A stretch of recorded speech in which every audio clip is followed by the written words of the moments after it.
বাংলাদেশ থেকে কূটনীতিকদের পরিবারের সদস্যদের ফেরত নিচ্ছে নয়াদিল্লি। নিরাপত্তা পরিস্থিতি বিবেচনায় এমন সিদ্ধান্ত নেওয়া হয়েছে।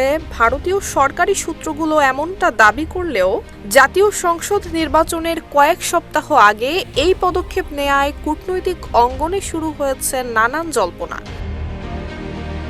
এই সিদ্ধান্তের আওতায় ঢাকায় অবস্থিত ভারতীয় হাইকমিশন সহ খুলনা, রাজশাহী, চট্টগ্রাম এবং সিলেটের সহকারী হাইকমিশনগুলোতে কর্মরত কূটনীতিক এবং কর্মকর্তাদের উপর নির্ভরশীল পরিবারের সদস্যদের দ্রুত ফিরে যেতে বলা হয়েছে। সবগুলো কূটনৈতিক মিশন থেকেই সিদ্ধান্তটি কার্যকর করা হচ্ছে একযোগে।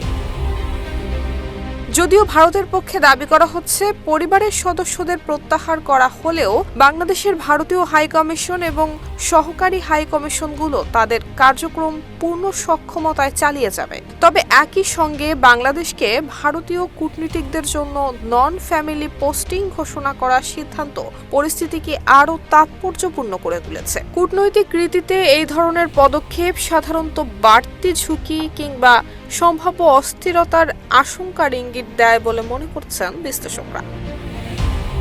নুসরাত জাহান মেহেক, ঢাকা পোস্ট।